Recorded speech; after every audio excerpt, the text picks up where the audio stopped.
With these pictures that I took, I wanted them to be simple. I wanted them to be black and white. And I just wanted to not go very far to take them because I've kind of been in this headspace where I feel like I have to go far and wide to take pictures. I have to go to a new place, someplace I've never been. And that gets a little exhausting because you're always looking for the next best thing. When in reality, there's pictures in your backyard, there's pictures in your house, there's pictures in the simple things in life. And these photographers that I'm going to mention here soon all represent that idea. The first one that I want to talk about is a woman by the name of Sasha Hitchcock. And her work is across all formats. It's digital, it's film, it's 4x5, it's medium format.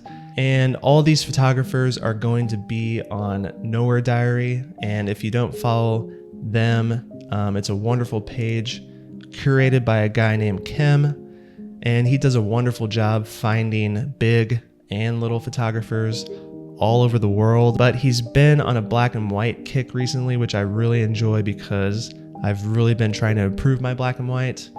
And especially since I only have a black and white enlarger, I don't have a color enlarger. But this first girl, Sasha Hitchcock, with her interview with Nowhere Diary, she explains how she achieves the look of her photographs. And she says, being in the right headspace is important for my practice, and so I can go through periods of not photographing before having another burst. I work quite slowly and formally, but the process of shooting also feels quite playful and experimental. I will shoot in any lighting condition, any time of day. Sometimes it works, sometimes it doesn't. Quite often I get surprised that photographs that I thought wouldn't work do, and vice versa. What makes photography so interesting is that it retains an element of mystery in the process. And when I heard her talk about she doesn't care what time of day it is, that kind of just opened up my mind a little bit. And I know that might sound crazy, but sometimes when I look outside, I'm like, the light's harsh. Why even go out? It's not going to look good. It's going to look harsh, bad. It's going to be bad light. So I'm not going to go out. But if you look at it and you observe it, there's always going to be something that you can find. It doesn't matter how harsh the light is. And if you don't go out, if you sit at home and you browse Instagram or do whatever, there's going to be opportunities that pass you by. And that doesn't sit well with me when I know that I've missed a chance or missed an opportunity. So hearing that and listening to that and knowing that she creates these images like this when she doesn't care when she goes out or what time of day it is, it really opened up my mind. The next photographer that I wanted to talk about is Dave Bischoff. And I found him before his Nowhere Diary interview, but I think I found him because he shoots in Central Illinois and he kind of shoots the same subject matter that I'm interested in. And he shoots all black and white, and it's a mix between digital and 35mm film, but mostly it's medium format digital with a Fujifilm camera. And the black and white that he gets looks very similar to the black and white that I get with film, and that's what drew me to his work first.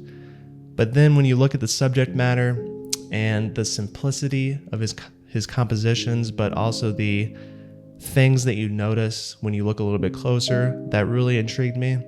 And in his interview, he talks about the lighting conditions that he goes through, and he says, I prefer soft light, but since the majority of my work is done on road trips, I'm left using the light that is available to me. I've come to realize that there's no such thing as bad light, only challenging light. I typically go out alone and hop from one town to the next while avoiding major highways. The back roads are quiet and full of the forgotten. When composing, I try to remove anything that would indicate time and place. And when I look at Dave's work, yes, it does have a nostalgic presence to it. But like he says, when I look at it, I think this could be 50 years ago. This could be yesterday. And I think that's a really nice thing to have going on in your photography. And I want to be a little bit more present with my photo taking and not always be on the lookout for something vintage or something nostalgic, because when I look back on my photos 30, 40, 50 years from now, I want to have things that I took presently during this time and not just things that happened in the past, things that other photographers have already captured. And the last photographer that I want to talk about is a guy by the name of Alan Salas. And his work really struck me because he uses, as he says in his Nowhere Diary interview, he uses a Fujifilm X100F or an X100V. I can't really remember, but the fact of the matter is it's a digital camera that's not even full frame. And you can see by the work that he makes that it's absolutely incredible. And that kind of hit home for me because lately I've been trying to figure out, do I want to kind of trim down my gear? I have 3 cameras right now, a 4x5, a Pentax, and a digital camera. And I'm like thinking, I don't really shoot medium format that much. Maybe I can get my digital to look like film, because obviously that's the reason why a lot of people shoot film, is for the look and the feel of it. And looking at his work, it honestly makes me want to just ditch everything and get a Fujifilm X100V. It's really incredible. It just goes to show you that it's not about gear. And everyone says that.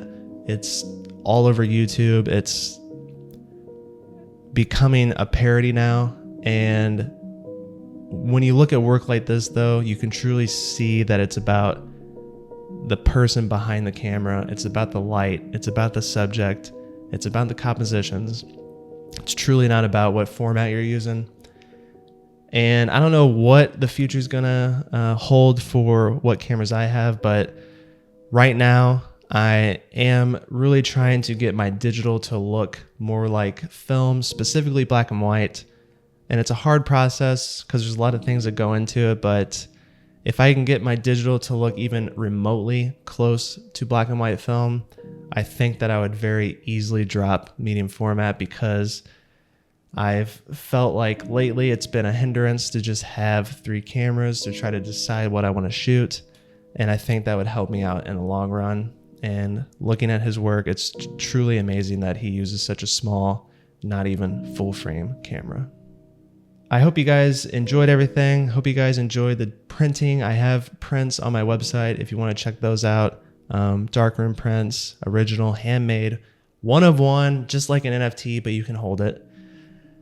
And I want to thank the people that signed up for the Patreon as well. That truly does mean the world to me.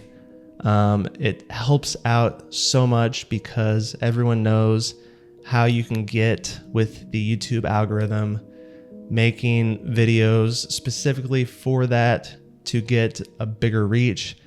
And now with the Patreon, I don't have to worry so much about that. And that truly does mean the world because I can focus on making videos that I want to make and not worry about keywords, catchphrases, the algorithm, things like that. So I appreciate all you guys.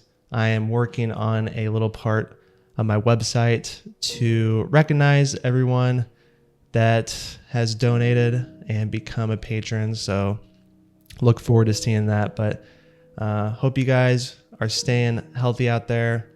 If you have any questions about anything, let me know. And I look forward to making the next one. Peace.